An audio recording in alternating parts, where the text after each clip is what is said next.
കേരള സർവകലാശാല കലോത്സവത്തിനിടെ നടന്ന സംഘർഷത്തിൽ പ്രതികരണവുമായി പ്രതിപക്ഷ നേതാവ് വി.ഡി. സതീശൻ രംഗത്ത്. സിദ്ധാർത്ഥന്റെ മരണം എസ്.എഫ്.ഐ ക്രിമിനലുകളുടെ കണ്ണ് തുറപ്പിച്ചില്ല. കെ.എസ്.യു പ്രവർത്തകരെ എസ്.എഫ്.ഐ വളഞ്ഞിട്ട് ആക്രമിക്കുകയാണെന്നും ആക്രമണം തുടർന്നാൽ പ്രവർത്തകരുടെ സംരക്ഷണം കോൺഗ്രസ് ഏറ്റെടുക്കുമെന്നും അദ്ദേഹം പറഞ്ഞു. തത്സമയ ദൃശ്യങ്ങളിലേക്ക്.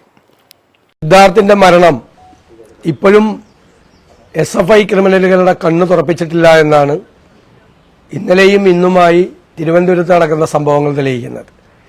തിരുവനന്തപുരത്ത് കേരള സർവകലാശാല യുവജനോത്സവത്തോടനുബന്ധിച്ച് വ്യാപകമായി കെ.എസ്.യു പുതിയതായി വിജയിച്ച കോളേജ് യൂണിയൻ വിജയിച്ച സ്ഥലങ്ങളിലെ മുഴുവൻ കെ.എസ്.യു പ്രവർത്തകരെയും വ്യാപകമായി ക്രൂരമായി ആക്രമിക്കുകയാണ്. മുഖ്യമന്ത്രിയുടെ ആഹ്വാനപ്രകാരമാണ് ഈ എസ്.എഫ്.ഐ ക്രിമിനലുകൾ കഴിഞ്ഞ കുറേ നാളുകളായി അഴിഞ്ഞാടുന്നത്. സിദ്ധാർത്ഥിന്റെ മരണമെങ്കിലും അവരുടെ കണ്ണു തുറപ്പിക്കും, അവർ പുനർവിചിന്തനം നടത്തുമെന്നാണ് ഞങ്ങൾ കരുതിയത്. പക്ഷെ സർവകലാശാല യുവജനോത്സവത്തിൽ പോലും കോളേജ് യൂണിയൻ ഭാരവാഹികൾക്ക് പോലും പങ്കെടുക്കാൻ പറ്റാത്ത സ്ഥിതിയിലേക്ക് കാര്യങ്ങൾ പോവുകയാണ്. എവിടെയെല്ലാം കെ.എസ്.യു പുതിയതായി ജയിച്ചിട്ടുണ്ടോ അവിടെയെല്ലാമുള്ള യൂണിയൻ ഭാരവാഹികളെയും കെ.എസ്.യു പ്രവർത്തകരെയും വളഞ്ഞിട്ടടിക്കുകയാണ് വ്യാപകമായി. ഇത് തുടരാനാണ് ഭാവമെങ്കിൽ അവരുടെ സംരക്ഷണം കോൺഗ്രസ് പാർട്ടി ഏറ്റെടുക്കും എന്ന് വ്യക്തമായി പറയാൻ ആഗ്രഹിക്കുകയാണ്. നമ്മുടെ കുട്ടികളെ ഇങ്ങനെ ഈ കാടത്തത്തിന് വിട്ടുകൊടുക്കാൻ ഞങ്ങൾ തയ്യാറല്ല. ഈ ക്രിമിനലുകളെ നിയന്ത്രിക്കാൻ ഈ സംസ്ഥാനത്ത് ആരുമില്ലേ? അവരെ നിയന്ത്രിക്കാൻ പോലീസും അതുപോലെ പാർട്ടി CPM-ഉം തയ്യാറായില്ലെങ്കിൽ ഞങ്ങളുടെ കുട്ടികളുടെ സംരക്ഷണം ഞങ്ങൾ ഏറ്റെടുക്കും എന്ന് പറയാൻ ഞാൻ ഈ അവസരം ഉപയോഗിക്കാം. അതുപോലെ സർക്കാരിന് ഇപ്പോൾ ഒരു 13,000-ലധികം കോടി കിട്ടും. കാരണം സെറ്റിൽമെന്റ് ആണ്. കേന്ദ്ര സംസ്ഥാന ഗവൺമെന്റുകൾ തമ്മിൽ ഇതിനു മുമ്പ് കിട്ടാനുള്ള പണത്തിന്റെ സെറ്റിൽമെന്റാണ്. 13,000 കോടി രൂപ സംസ്ഥാനത്തിന് കിട്ടുമ്പോൾ ഞങ്ങൾ ആവശ്യപ്പെടുന്നു, കേരളത്തിലെ പ്രതിപക്ഷം ആവശ്യപ്പെടുന്നു, ആ കിട്ടുന്ന പണം കഴിഞ്ഞ 7 മാസമായി മുടങ്ങിക്കിടക്കുന്ന സാമൂഹ്യ സുരക്ഷാ പെൻഷൻ കൊടുക്കാൻ വേണ്ടി ഉപയോഗിക്കണം. 55 ലക്ഷം കുടുംബങ്ങളിലാണ് വൃദ്ധരായിട്ടുള്ള ആളുകൾ, അഗതികളായിട്ടുള്ള ആളുകൾ, ഭിന്നശേഷിക്കാർ, വിധവകളായിട്ടുള്ള ആളുകൾ, വാർദ്ധക്യം ബാധിച്ച ആളുകൾ, ഏറ്റവും ബുദ്ധിമുട്ടുന്ന ആളുകൾ കഴിഞ്ഞ 7 മാസമായി മരുന്ന് മേടിക്കാൻ പോലും പണമില്ലാതെ പ്രയാസപ്പെടുകയാണ്. ഇപ്പൊ കേന്ദ്രത്തിൽ നിന്ന് കിട്ടുന്ന ഈ 13,000 കോടി രൂപ ചെലവഴിക്കുന്നതിൽ മുൻഗണന പ്രയോറിറ്റി കൊടുക്കേണ്ടത് ഈ 7 മാസത്തെ സാമൂഹ്യ സുരക്ഷാ പെൻഷൻ കൊടുക്കുന്ന കാര്യത്തിലാകണം എന്ന് ഞങ്ങൾ ആവശ്യപ്പെടുകയാണ്. അതേപോലെ തന്നെ നിരവധി ആളുകൾ ക്ഷേമനിധി പെൻഷനുകൾ തകർന്ന്, സർക്കാരിന്റെ സമീപനം കാരണം ക്ഷേമനിധി പെൻഷനുകൾ ബോർഡുകൾ തകർന്ന് അവരുടെ ആനുകൂല്യങ്ങൾ കിട്ടാതിരിക്കുന്നുണ്ട്. ആ പാവങ്ങൾക്കും ഈ പണം കൊടുക്കാൻ സർക്കാർ തയ്യാറാവണം. ആശുപത്രികളിൽ മരുന്ന് മേടിക്കാൻ മെഡിക്കൽ സർവീസസ് കോർപ്പറേഷനും പണം കൊടുക്കണം. സപ്ലൈകോയിൽ സാധനങ്ങൾ വരാൻ സപ്ലൈകോയിൽ വിതരണക്കാർക്ക് പണം കൊടുക്കണം. ഇതെല്ലാം ചെയ്തില്ലെങ്കിൽ ജനജീവിതം വീണ്ടും ദുരിതപൂർണമായി മാറും. അപ്പൊ സർക്കാരിന് പണം കിട്ടുമ്പോൾ ഒരു മുൻഗണന വേണം എന്ന് ഞങ്ങൾ ആദ്യമായി അഭ്യർത്ഥിക്കുകയാണ്. സർക്കാർ പുറത്തു പറയുന്നതും സുപ്രീം കോടതിയിൽ പറഞ്ഞിരിക്കുന്നത് 2 കാര്യങ്ങളാണ്. സുപ്രീം കോടതിയിൽ പറഞ്ഞിരിക്കുന്നത് കടമെടുപ്പിന്റെ പരിധി വർദ്ധിപ്പിക്കണം. ഭരണഘടനയുടെ ആർട്ടിക്കിൾ 293 ആർട്ടിക്കിൾ 246 അനുസരിച്ച് കടമെടുപ്പ് എന്ന് പറയുന്നത് സംസ്ഥാനത്തിന്റെ അവകാശമാണ്.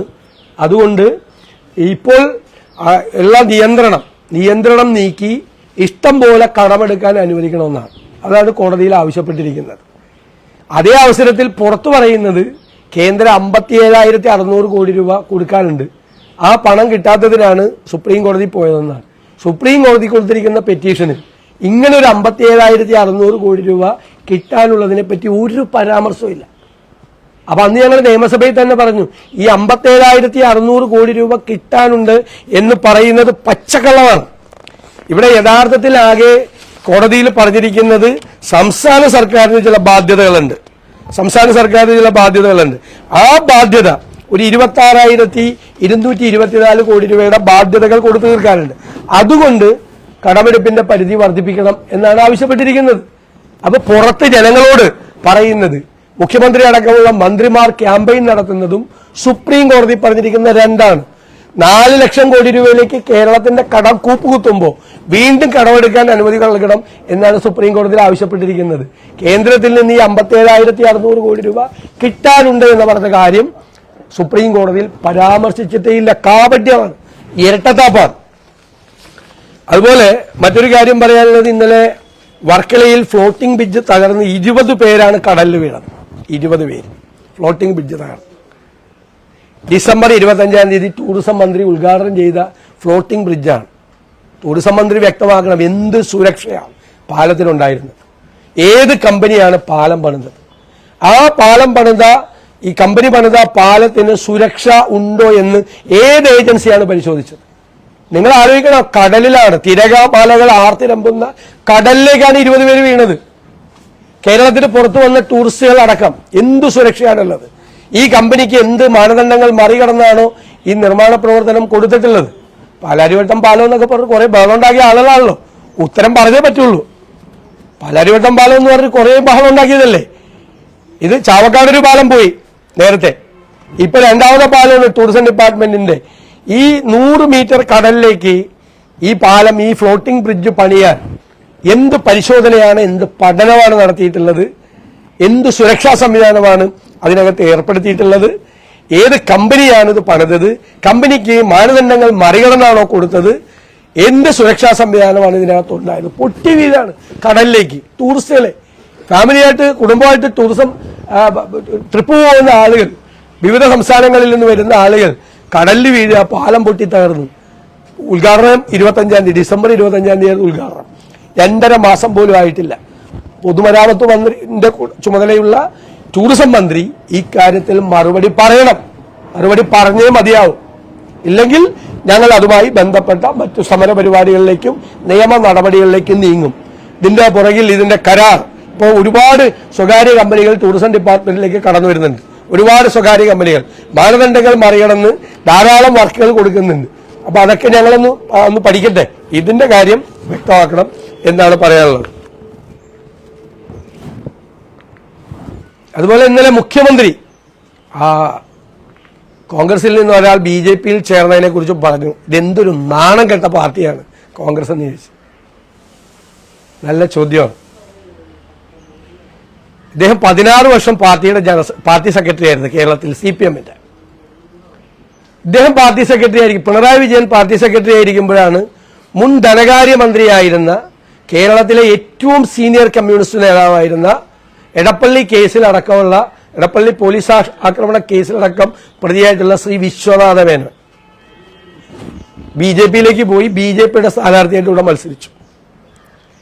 ഇദ്ദേഹം പാർട്ടി സെക്രട്ടറി ആയിരിക്കുമ്പോഴാണ് CPM MLA ആയിരുന്ന അൽഫോൺസ് കണ്ണന്താനം പാർട്ടി വിട്ട് BJPയിൽ ചേർന്നത്. അപ്പൊ അന്ന് ഇയാൾ പാർട്ടി സെക്രട്ടറി ആയിരിക്കുന്ന സമയത്ത് ആ പാർട്ടി നാണം കെട്ട പാർട്ടിയായിരുന്നു. ഈ പറയുമ്പോ ഒരു ആലോചന വേണ്ടേ? പറയുമ്പോ കോൺഗ്രസിൽ നിന്ന് ഒരാൾ BJP പോയി, ഞങ്ങൾ സമ്മതിക്കുന്നു. ഈ ഇന്ത്യ രാജ്യത്ത് എത്ര പേര് കോൺഗ്രസ് വിട്ടു പോകുന്നുണ്ട്, CPM വിട്ടു പോകുന്നുണ്ട്. ഇന്നലെ ഹരിയാനയിൽ BJP വിട്ട് ഒരുപാട് ആളുകൾ കോൺഗ്രസിൽ ചേർന്നു, ധാരാളം ആള്. ഇതൊക്കെ തെരഞ്ഞെടുപ്പ് കാലത്ത് എല്ലായിടത്തും നടക്കുന്നതാണ്. ബംഗാളിലെയും ത്രിപുരയിലും ഒരു CPM നേതാവ് ഇപ്പൊ ഇല്ല, വേറെ പാർട്ടിയിലാണ്, വേറെ പല പാർട്ടിയിലാണ്. തൃണമൂലിലും BJPയിലൊക്കെയാണ്. ത്രിപുരയിലും മുഴുവൻ പേരും BJPയിലാണ് ചേർന്നത്. ഈ പിണറായി വിജയൻ എന്തൊരു നാണം കെട്ട പാർട്ടിയാണ് കോൺഗ്രസ് എന്നാ ചോദിച്ചത്. അതിനാണ് അദ്ദേഹത്തിനുള്ള മറുപടി. അദ്ദേഹം പാർട്ടി സെക്രട്ടറി ആയിരുന്ന 14 കൊല്ലം ഇരുന്നല്ലോ. അപ്പോഴാണ് ഇത്രയും സീനിയർ നേതാവ്, സംസ്ഥാനത്തെ ഏറ്റവും ധനകാര്യമന്ത്രിയായിരുന്ന കമ്മ്യൂണിസ്റ്റ് പാർട്ടിയിലെ ഏറ്റവും സീനിയർ നേതാവ് പാർട്ടി വിട്ടുപോയത്. അന്ന് ആ നാണം കണ്ട പാർട്ടിയുടെ തലപ്പത്ത് ഇദ്ദേഹമല്ലേ ഇരുന്നിരുന്നു. എന്നിട്ട് ഈ അൽഫോൺസ് കണ്ണന്താനം പോയപ്പോൾ ഇദ്ദേഹമല്ലായിരുന്നോ പാർട്ടിയുടെ നേതൃത്വത്തിലുണ്ടായിരുന്നത്? എന്നിട്ട് പാർട്ടി വിട്ടുപോയി BJP പോയി കേന്ദ്രമന്ത്രിയായ അൽഫോൺസ് കണ്ണന്താനത്തിന് വിരുന്നു കൊടുത്ത ആളാണ്, ഡിന്നർ കൊടുത്ത ആളാണ്. ഞാൻ നാണം കെട്ടാനുള്ള വാക്കൊന്നും ഞാൻ ഉപയോഗിക്കുന്നില്ല. എനിക്ക് വേണമെങ്കിൽ ഇപ്പോ അന്നത്തെ പാർട്ടി സെക്രട്ടറിയെയും അന്നത്തെ പാർട്ടിയെയും കുറിച്ച് നാണം കെട്ടാനുള്ള ചേർത്ത് വെച്ച് പറയാം. ഞാൻ അത് പറയില്ല. അപ്പൊ പിന്നെ ഞാനും പിണറായി വിജയനും തമ്മിലൊരു വ്യത്യാസം ഉണ്ടാവില്ല. ഈ തെരഞ്ഞെടുപ്പില് ഈ പരസ്പരം ഈ BJP ബാന്ധവുമായി ബന്ധപ്പെട്ട ആരോപണം മാത്രമായിരിക്കും ചർച്ചയാവുക? അല്ല, പരസ്പര ബാന്ധവം CPM-ന് പരസ്യമായി ബാന്ധവമുണ്ട്. മാത്രമല്ല 1977 RSS വോട്ട് കൊണ്ട് ജയിച്ച MLA ആയ ആളാണ് പിണറായി വിജയൻ. എന്നിട്ടാണ് വർത്തമാനം പറയണത്. 77 RSS പിന്തുണയോടുകൂടി ജയിച്ച MLA ആളാണ് 77 പിണറായി വിജയൻ. മനസ്സിലായില്ലേ? പിന്നെ 38 പ്രാവശ്യമാണ് എസൻഷ്യൽ ലാവലിംഗ് കേസ് മാറ്റിവെച്ചത്. കേന്ദ്രമായിട്ടുള്ള ബന്ധമല്ലേ? ഇവർക്കെതിരായിട്ടുള്ള എല്ലാ അന്വേഷണവും ഇപ്പോൾ എവിടെ പോയി? കരുവന്നൂർ ED അന്വേഷണം എവിടെ പോയി? ധാരണയായ തൃശ്ശൂർ. ഞങ്ങളെന്തായാലും ഞങ്ങളുടെ നിലപാട് നിങ്ങൾക്ക് അറിയാലോ. ഞങ്ങൾ എന്താ തൃശ്ശൂർ ചെയ്തതെന്ന് നിങ്ങൾ കണ്ടല്ലോ. കോൺഗ്രസ് എന്താ ചെയ്തതെന്ന് കണ്ടല്ലോ. EP ജയരാജൻ പറയാണ് ഒരുപാട് സ്ഥലത്ത് BJP 2ാം സ്ഥാനത്ത് വരുമെന്ന്. EP ജയരാജൻ LDFന്റെ കൺവീനറാണോ NDAയുടെ ചെയർമാനാണോ? മാത്രമല്ല സ്വന്തം പാർട്ടിയെക്കുറിച്ച് ഇത്രയും മോശമായിട്ട് ജയരാജൻ പറയാമോ? BJP ഒരുപാട് സ്ഥലത്ത് 2ാം സ്ഥാനത്ത് വരുമെന്ന് പറഞ്ഞാൽ അതിന്റെ അർത്ഥം അദ്ദേഹം നയിക്കുന്ന LDF ഒരുപാട് അത്രയും സ്ഥലത്ത് 3ാം സ്ഥാനത്ത് വരുമെന്നാണ്. അല്ല അതിന്റെ അർത്ഥം? അല്ലേ? അതിന്റെ അർത്ഥം അതല്ലേ? LDF കൺവീനർ പറയുകയാണ് ഒരുപാട് സ്ഥലത്ത് BJP 2ാം സ്ഥാനത്ത് വരും. അതിന്റെ അർത്ഥം എന്താ? അദ്ദേഹം കൺവീനർ ആയിരിക്കുന്ന LDF അത്രയും സ്ഥലത്ത് 3ാം സ്ഥാനത്ത് വരും. ഇവരൊന്നും പറയുമ്പോൾ ആലോചിക്കുന്നില്ല, പറയുവാണ്, വായിൽ വരുന്നത് പറയാണ്. പിന്നെ പിണറായി വിജയനെയും കുടുംബത്തെയും സംരക്ഷിക്കാൻ വേണ്ടിയിട്ടാണ് ഈ BJP ഇങ്ങനെ പൊക്കിക്കൊണ്ടിരുന്നത്. ഇല്ലാത്ത സ്പേസ് BJPക്ക് കേരളത്തിൽ ഉണ്ടാക്കുന്നതിന്റെ പുറകിൽ പ്രവർത്തിക്കുന്ന CPM ആണ്. ഇല്ലാത്ത സ്പേസ് ഉണ്ടാക്കിയാണ്.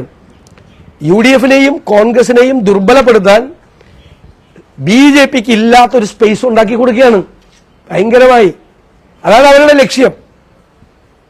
ഈ സ്ഥാനാർത്ഥി പട്ടിക പുറത്തു വന്നതിന് പിന്നാലെയാണ് ഇങ്ങനെ ഒരു ആരോപണം CPM ഉയർത്തി തുടങ്ങിയത്. BJPയെ സഹായിക്കാൻ വേണ്ടിയാണ് വടകരയിലെ സ്ഥാനാർത്ഥി, തൃശ്ശൂരിലെ സ്ഥാനാർത്ഥി, ആലപ്പുഴയിലെ സ്ഥാനാർത്ഥി. KC വേണുഗോപാലിനെതിരെ ചില ആരോപണങ്ങൾ. അല്ല, ഞാൻ ചോദിക്കട്ടെ, അത് ഞെട്ടിക്കാണല്ലോ. വടകരയിലെ സ്ഥാനാർത്ഥിയും തൃശ്ശൂരിലെ സ്ഥാനാർത്ഥിയും ആലപ്പുഴയിലെ സ്ഥാനാർത്ഥിയും CPMനും BJPക്കും ഞെട്ടലുണ്ടാക്കി കാണും. അത് ഇലക്ഷൻ കഴിയുമ്പോൾ അത് ഡബിൾ ആയിക്കോളും ആ ഞെട്ടൽ. ഈ കേരളത്തിലെ മുഴുവൻ പേർക്കും അറിയാമല്ലോ എന്തുകൊണ്ടാണ് UDFും കോൺഗ്രസും ഈ 3 സ്ഥാനാർത്ഥികളെ ഇട്ടാന്ന്. ആ 3 സ്ഥാനാർത്ഥികൾ ദുർബലരായ സ്ഥാനാർത്ഥിയാണ്. K മുരളീധരൻ ദുർബലരായ സ്ഥാനാർത്ഥിയാണോ? തൃശ്ശൂര് KC വേണുഗോപാൽ, ആലപ്പുഴയിൽ നിന്ന് 2 പ്രാവശ്യം MPയും അവിടെ നിന്ന് MLA ആയിരുന്ന KC വേണുഗോപാൽ, AICCയുടെ സംഘടനാ ചുമതലയുള്ള ജനറൽ സെക്രട്ടറി ഷാഫി പറമ്പിൽ, കേരളത്തിലെ കോൺഗ്രസിന്റെ ട്രംപ് കാർഡാണ്, തുറുപ്പുചീട്ടാണ് ഷാഫി പറമ്പിൽ. ഞാൻ അഭിമാനത്തോടെ പറയാണ്, ഞങ്ങൾക്ക് അവതരിപ്പിക്കാൻ പറ്റുന്ന ഏറ്റവും മിടുമിടുകനായ സ്ഥാനാർത്ഥിയാണ്. സംശയം എന്താ? അപ്പൊ അതിന്റെ ആ സ്ഥാനാർത്ഥികൾ അപ്പൊ മനസ്സിലായില്ല. BJPയുടെ CPMനും മനസ്സിലായില്ല കോൺഗ്രസിന്റെ നിലപാട് എന്താണെന്ന്. ഒരു വിട്ടുവീഴ്ചയില്ല. ഒരു സ്ഥലത്തും BJPയുടെ അക്കൗണ്ട് ഓർക്കാൻ സമ്മതിക്കില്ല. ജീവനസഭ ഒരു വിമർശനം ഉന്നയിച്ചിട്ടുണ്ട്. പ്രതാപനെ തൃശ്ശൂരിൽ നിന്ന് മാറ്റിയത് വഴി സമുദായത്തിനുള്ള ഏക സ്ഥാനാർത്ഥി ഇല്ലാതെ പോയി. അതിനെ മുഖവിലക്കെടുക്കണം. അല്ല അവർക്കത് പറയാം, അത് അവർ പറഞ്ഞതിൽ തെറ്റൊന്നുമില്ല. പക്ഷേ ആദ്യമായിട്ടാണ് ഞങ്ങളൊരു ധീവര സഭയിൽപ്പെട്ട ഒരാളെ പാർലമെന്റിലേക്ക് ഞങ്ങൾ അയക്കുന്നത്. അതിനു മുമ്പ് കേരളത്തിൽ ആരും അങ്ങനെ ചെയ്തിട്ടില്ലല്ലോ. കഴിഞ്ഞ പ്രാവശ്യം ഒരു പ്രത്യേക സാഹചര്യത്തിലാണ് വന്നത്. ഈ പ്രാവശ്യം ഒരു പ്രത്യേക സാഹചര്യത്തിലാണ് അവിടെ മാറ്റം ഉണ്ടായത്. അപ്പൊ അതിനുള്ള ഒരു എന്തെങ്കിലും ഒരു ബുദ്ധിമുട്ട് അവർക്ക് വന്നിട്ടുണ്ടെങ്കിൽ ഞങ്ങളതിനെ പരിഹരിക്കും. അത്രയും സ്വാഭാവികമായിട്ട് ഞങ്ങളുടെ കയ്യിൽ തെളിവുകളുണ്ട്. ഇവര് നിഷേധിക്കേണ്ട അല്ലെന്ന് പറയട്ടെ. ഞങ്ങളുടെ കയ്യിൽ തെളിവുകളുണ്ട്. ബഹ്റ നിശ്ചയിച്ച് ഞങ്ങൾ ആ തെളിവുകൾ ഹാജരാക്കാം. ഞങ്ങൾ തെളിവുകൾ ഹാജരാക്കാൻ ഞങ്ങളുടെ കയ്യിൽ തെളിവുകളുണ്ട്. ഞങ്ങൾ ഹാജരാക്കാം തെളിവുകൾ. അദ്ദേഹം നമ്മുടെയൊക്കെ വലിയ സുഹൃത്താണ്. പക്ഷെ അദ്ദേഹം കഴിഞ്ഞ കുറെ നാളുകളായി കേരളത്തിലെ CPM പിണറായി വിജയനും സംഘപരിവാർ നേതൃത്വവും തമ്മിലുള്ള ഇടനിലക്കാരനാണ് പല കാര്യങ്ങൾക്കും. ഇപ്പോഴും പിണറായി വിജയന്റെ അനുമതിയോടുകൂടിയാണ് പത്മജ വേണുഗോപാൽ BJP ചേരാനുള്ള എല്ലാ മിഡിൽമെൻ വർക്കും അദ്ദേഹം ചെയ്തത്. ഞങ്ങൾക്കറിയാം. അതുകൊണ്ടല്ലേ ഞങ്ങൾ ഇല്ലെങ്കിൽ വെറുതെ റോട്ടിലേക്കുന്ന ഒരാളെ കുറിച്ച്, തൂണും ചാരിയിരിക്കുന്ന ഒരാളെ കുറിച്ച് ഞങ്ങൾ ആക്ഷേപം പറയേണ്ട ആവശ്യമുണ്ടോ? ലോക്നാഥ് ബെഹ്റയെ വെറുതെ ആകാശത്ത് നിന്ന് ഞങ്ങൾ കൊണ്ടുവന്നല്ലോ. ലോക്നാഥ് ബെഹ്റയ്ക്ക് അതിൽ പങ്കുള്ള കാര്യത്തെക്കുറിച്ച് ഞങ്ങൾക്ക് കൃത്യമായ ബോധ്യമുള്ളതുകൊണ്ടാണ് ഞങ്ങൾ പറഞ്ഞ അദ്ദേഹത്തിന് പങ്കാളിത്തമുണ്ട്. അത് പിണറായി വിജയന്റെ അറിവോടുകൂടി ചെയ്താണ്. എന്തിനാണെന്ന് ചോദിച്ചാൽ കേരളത്തിലെ കോൺഗ്രസ് പിറ്റേ ദിവസം ഏറ്റവും ആഹ്ലാദം ആർക്കായിരുന്നു? കേരളത്തിൽ ഇവര് BJP ചേർന്നപ്പോൾ ഏറ്റവും ആഹ്ലാദം ആർക്കായിരുന്നു? മുഖ്യമന്ത്രിയുടെ പറഞ്ഞില്ലേ, നാണം കെട്ട പാർട്ടി കോൺഗ്രസിന്. അതൊക്കെ പറഞ്ഞിരിക്കുന്നവരൊക്കെ പുറത്തുവിടും. കൃത്യമായ സമയത്ത് അത് തരും. തെരഞ്ഞെടുപ്പ് ഒന്നുകൂടി ചൂടാവട്ടെ. അവര് പറയുന്നതിൽ എന്ത് യുക്തിയുള്ളത്? അവർ പറയുന്നതിൽ എന്ത് യുക്തിയാണുള്ളത്? അവർക്കൊന്നും മറുപടി പറയാൻ ഞങ്ങളില്ല. കാര്യങ്ങൾ എങ്ങനെയായ സ്ഥിതിക്ക് കോൺഗ്രസിന് ഇനിയും ലോക്നാഥ് ബെഹ്റ വഴി ബിജെപിയിലേക്ക് ആളുകൾ പോകും? അല്ല, അത് ഞാൻ പറഞ്ഞു തരാം. ലോകനാഥ ബെഹ്റ വഴി പോയെന്നുള്ളതല്ലല്ലോ, ഒരാൾ പോയി എന്നുള്ളതല്ലേ ഒരു ഫാക്ട്. അതിന് ഇടനിലക്കാരനായി ഇയാൾ പ്രവർത്തിച്ചു എന്നുള്ളതല്ലേ പ്രശ്നം. അതല്ലേ പ്രശ്നം, മനസ്സിലായില്ലേ? അതല്ലേ പ്രശ്നം. അപ്പൊ എന്നോട് ചോദിച്ചു, ഇപ്പൊ വിശ്വനാഥ മേനോൻ മുൻ ധനകാര്യമന്ത്രി പോയി, അതുകൊണ്ട് ഇപ്പോഴത്തെ ധനകാര്യമന്ത്രി ബാലഗോപാൽ പോവോ എന്ന് ചോദിക്കണ പോലത്തെ ഒരു ചോദ്യമാണ് താങ്കൾ ചോദിച്ചത്. ഞാൻ പറഞ്ഞില്ലല്ലോ ബാലഗോപാൽ BJP ചേരുമെന്ന്. അതുപോലത്തെ ഒരു ചോദ്യം താങ്കൾ ചോദിച്ചത് എന്നോട്. വിശ്വനാഥ മേനോൻ പോയി, MLA പോയി, ഇനി വേറെ MLA മാര് പോവോ? അൽഫോൺസ് കണ്ണന്താനം പോയി, ഇപ്പുറത്ത് ഇവിടെ LDFന്റെ MLA അപ്പുറത്ത് പോയി. ഇതായി. ഇനി വേറെ തമാശയും കൂടി ഉണ്ട്. ഇന്നലെ മാത്യു ടി തോമസിന്റെ പ്രസംഗം ചാലക്കുടിയിൽ BJPക്കെതിരെ. ഈ മാത്യു ടി തോമസിന്റെ പാർട്ടി NDAയിലാണ്. NDAയില് ഈ പിണറായി വിജയന് ധൈര്യമുണ്ടോ? കേരളത്തിലെ മുഖ്യമന്ത്രിക്ക് NDAയിലെ ഘടകകക്ഷിയായ ആ ജനതാദളിനെ പുറത്താക്കാൻ ധൈര്യമുണ്ടോ? ഒരു മന്ത്രി ഈ മുഖ്യമന്ത്രിയുടെ കൂടെ ഇരിക്കുകയാണ്. NDAയിലെ ഘടകകക്ഷി ദേവഗൌഡ പ്രസിഡന്റായിട്ടുള്ള പാർട്ടിയുടെ മന്ത്രി പിണറായി വിജയന്റെ മന്ത്രിസഭയിലിരിക്കുകയാണ്. പുറത്താക്കാൻ ധൈര്യമുണ്ടോ? അത് BJP ആയിട്ടുള്ള ധാരണയാണ്. NDAയിലെ ഘടകകക്ഷി ഇവിടെ മന്ത്രിയായിട്ടിരിക്കുക. ആലോചിച്ച് നോക്കി. എന്നിട്ട് വർത്തമാനം പറയണത് പുറത്താക്കാൻ ധൈര്യമുണ്ട്. മന്ത്രി കൃഷ്ണൻകുട്ടിയെ പുറത്താക്കാൻ പിണറായി വിജയന് ധൈര്യമുണ്ടോ? NDAയിലെ ഘടകകക്ഷിയാണ് അവർ മാറിയിട്ടില്ലല്ലോ. അതിൻ്റെ അകത്തുനിന്ന് ദേവഗൌഡ പ്രസിഡന്റായ പാർട്ടിയിലെ സംസ്ഥാന പ്രസിഡന്റാണ് മാത്യു ടി തോമസ്. അതിന്റെ മന്ത്രിയാണ് കൃഷ്ണൻകുട്ടി. കേരള ഘടകം LDFനെ പോലല്ല, അവർ ഇപ്പോഴും ആ പാർട്ടിയിൽ കണ്ടിന്യൂ ചെയ്യാണ്. കേരള ഘടകം LDFനും NDAയിൽ നിൽക്കുന്ന അവര് അവിടെ ബാംഗ്ലൂര് NDAയിലുമാണ്. അതാണ് അവർ NDAയിലെ ഘടകകക്ഷിയാണ്. ദേശീയ പാർട്ടിയാണത്. ചെറിയ പാർട്ടിയാണെങ്കിലും ദേശീയ പാർട്ടിയാണ്. ആ ദേശീയ പാർട്ടി നരേന്ദ്രമോദി പ്രധാനമന്ത്രിയായിട്ട് നേതൃത്വം കൊടുക്കുന്ന NDAയിലെ ഘടകകക്ഷിയാണ്. ആ NDA ബന്ധം ഉപേക്ഷിക്കുക. അവർ ആ പാർട്ടി ബന്ധം ഉപേക്ഷിച്ചില്ലല്ലോ. പിണറായി വിജയന് ധൈര്യമുണ്ട്. പിണറായി വിജയൻ പറയില്ല, കാരണം അത് BJP ആയിട്ടുള്ള ധാരണയാണ്. അവരെ മന്ത്രിസഭയിൽ കണ്ടിന്യൂ ചെയ്യാൻ വേണ്ടിയിട്ട്. എന്തുകൊണ്ടാണ് പുറത്താക്കാത്തത്? ഇല്ല, പറയണ്ടേ? നിങ്ങൾക്ക് 10 ദിവസം സമയം തന്നിരിക്കുന്നു. നിങ്ങൾ ആ NDAയിലെ കക്ഷിയായിട്ടുള്ള ആ ജനതാദളിൽ നിന്ന് ബന്ധം വേർപെടുത്തി നിങ്ങൾ വന്നില്ലെങ്കിൽ നിങ്ങൾക്ക് പുറത്തു പോവാം 10 ദിവസത്തിനാണ്. പറയാൻ ധൈര്യമുണ്ടോ? പറയാൻ ധൈര്യമുണ്ടോ? എന്നിട്ടാണ് ഈ വർത്തമാനം പറയുന്നത്. പുറത്തിറക്കി നിന്നിട്ട് എല്ലാത്തിനും സെറ്റിൽമെന്റ് ഉണ്ടാക്കിയ. എവിടെ ED അന്വേഷണം കരുവന്നൂരിലെ? എവിടെ മാസപ്പടി അന്വേഷണം? എവിടെ പോയി?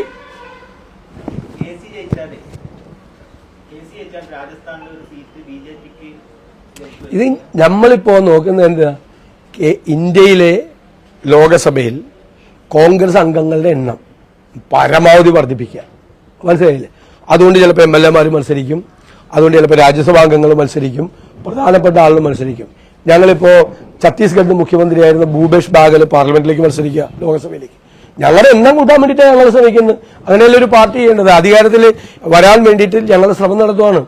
ഞങ്ങൾ സംഘപരിവാർ ഗവൺമെന്റിനെ താഴെ വീഴ്ത്തി കോൺഗ്രസ് നേതൃത്വത്തിലുള്ള ഒരു ഗവൺമെന്റ് അവിടെ ഉണ്ടാക്കാൻ ശ്രമിക്കുകയാണ്. പരമാവധി ലോകസഭ.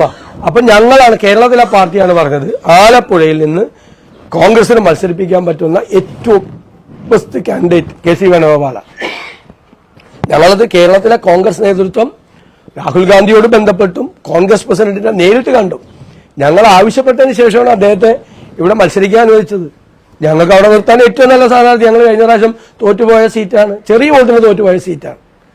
ആ സീറ്റ് ഞങ്ങൾ തിരിച്ചു പിടിക്കണ്ടേ ആലപ്പുഴ? അല്ല, അതൊക്കെ രാജ്യസഭയിലൊക്കെ ഇപ്പോൾ അങ്ങോട്ടും ഇങ്ങോട്ടും ഒക്കെ മാറുമ്പോൾ അതിൽ വ്യത്യാസം വരുമല്ലോ. അതൊക്കെ സാധാരണ ഉണ്ടാവുന്നതല്ലേ.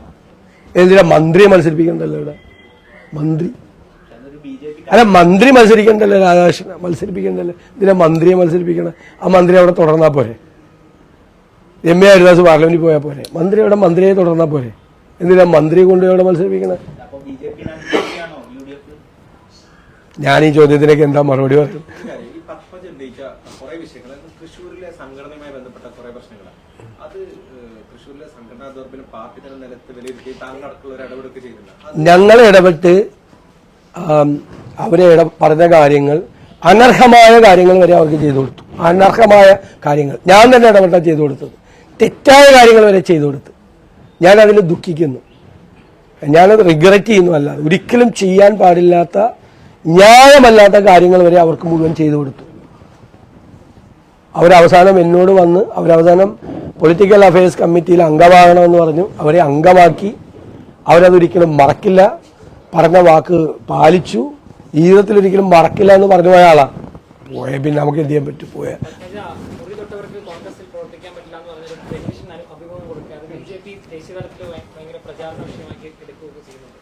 കേരളത്തിൽ കുറി തൊട്ട് ഞങ്ങളൊക്കെ കുറി തൊട്ടുന്ന ആളല്ലേ. ഞാൻ ഇന്നലെ രാവിലെ ചൊറ്റാനിക്കര ക്ഷേത്രത്തിൽ ദർശനം നടത്തി കുറി തൊട്ടിട്ടാണ് വന്നത്. ഞാൻ കേരളത്തിലെ CLP ലീഡറല്ലേ, പ്രതിപക്ഷ നേതാവല്ലേ. ഇപ്പൊ നാളെ മറ്റന്നാളോ ഗുരുവായൂർ പോകും. നമ്മളിതൊന്നും വാർത്തയൊന്നും ആക്കാറില്ലെന്ന് മാത്രമേ ഉള്ളൂ. അമ്പലത്തിൽ പോണ സ്വകാര്യമായിട്ടുള്ള വിശ്വാസമല്ലേ, നമ്മുടെ മതവിശ്വാസമല്ലേ. ഞങ്ങൾ കുറി തൊട്ടവരുണ്ട്, മുട്ടൂത്തിൽ നിന്ന് പ്രാർത്ഥിക്കുന്നവരുണ്ട്, മറ്റേ ജുമാ നമസ്കാരത്തിന് പോകുന്നവരുണ്ട്. എല്ലാവരും ഉണ്ട് നമ്മുടെ പാർട്ടിയിൽ. മനസ്സിലായില്ലേ? ആ കരുണാകരൻ എല്ലാ മാസം 1-ാം തീയതി ഗുരുവായൂർ പോയിരുന്ന ഒരാളല്ലേ ആ പാർട്ടിയിൽ, ഈ കോൺഗ്രസ് പാർട്ടി. ആർക്കെങ്കിലും അമ്പലത്തിലോ പള്ളിയിലോ പോകുന്നതിന് വല്ല നിഷേധമുള്ളതാണ്.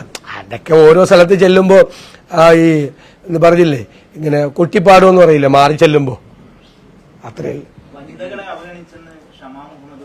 അല്ല, ഞങ്ങൾക്ക് ആഗ്രഹം ഉണ്ടായിരുന്നു വനിതകൾക്ക് കൂടുതൽ സീറ്റ് കൊടുക്കണമെന്ന് ആഗ്രഹം ഉണ്ടായിരുന്നു. പിന്നെ സിറ്റിംഗ് MPമാരൊക്കെ മത്സരിക്കാൻ തീരുമാനിച്ച സാഹചര്യത്തിൽ നമുക്ക് കൂടുതൽ ആളുകൾക്ക് കൊടുക്കാൻ പറ്റിയില്ല. അതിന്റെ അത് ശ്രദ്ധിക്കണമായിരുന്നു എന്ന് തന്നെയാണ് ഞങ്ങളുടെ അഭിപ്രായം. അത് തെറ്റൊന്നുമില്ല, പറയുന്നതിൽ തെറ്റൊന്നുമില്ല. കൂടുതൽ സ്ത്രീകൾക്ക് സീറ്റ് കൊടുക്കണമായിരുന്നു, കൊടുക്കാൻ പറ്റിയില്ല. പ്രായോഗികമായി സോഷ്യൽ ബാലൻസും എല്ലാം നോക്കി വന്നപ്പോൾ ഞങ്ങളെ കൊണ്ട് അത് സാധിച്ചില്ല. അതിലൊരു കുറ്റബോധം ഞങ്ങൾക്കുണ്ട്.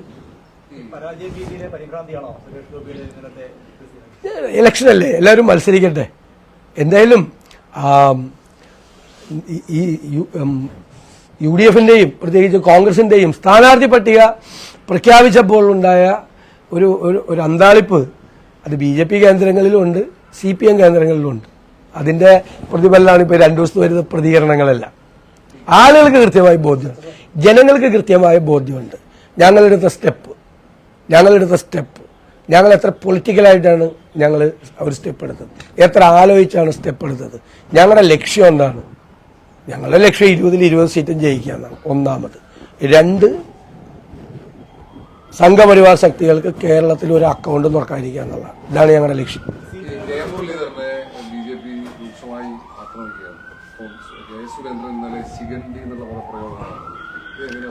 അതൊക്കെ പൊളിറ്റിക്കലി ഇൻകറക്റ്റ് ആയിട്ടുള്ള വാക്കുകളാണ്. സുരേന്ദ്രനൊക്കെ ആരെങ്കിലും ക്ലാസ് എടുത്ത് കൊടുക്കണം. അതൊന്നും ഇക്കാലത്ത് ഉപയോഗിക്കാൻ പാടില്ലാത്ത വാക്കുകളാണ്, പൊളിറ്റിക്കലി ഇൻകറക്റ്റ് ആണ് വാക്കുകൾ. സുരേന്ദ്രനൊക്കെ എന്താ പറയുന്നത്, ഒരു നൂറ്റാണ്ട് മുമ്പ് ജീവിക്കേണ്ട ആളാണ്. ഒരു നൂറ്റാണ്ടിന് മുമ്പ്. അതിപ്പോൾ ഈ നൂറ്റാണ്ടിൽ ഒന്ന് ജനിച്ചു എന്ന് മാത്രമേ ഉള്ളൂ. കഴിഞ്ഞ നൂറ്റാണ്ടിൽ ജനിക്കേണ്ടിരുന്ന ആളാണ്. ഇല്ലെങ്കിൽ ശരിക്കും 19-ാം നൂറ്റാണ്ടിലെ സ്പെയിനിൽ ജീവിക്കേണ്ട ആളാണ്. കറക്റ്റ്. കഴിഞ്ഞ നൂറ്റാണ്ടിൽ പോലും ഇത്രയും ഇതേപോലത്തെ വാക്കൊന്നും പറയില്ല. 19-ാം നൂറ്റാണ്ടിലെ സ്പെയിനിൽ ജീവിക്കേണ്ടിയിരുന്ന ആളാണ് അദ്ദേഹം. ഈ നൂറ്റാണ്ടിൽ കേരളത്തിൽ വന്ന് പിറന്നുപോയി. അപ്പൊ നാവിന്ന് ഇതുപോലത്തെ വാക്കല്ലേ വരും.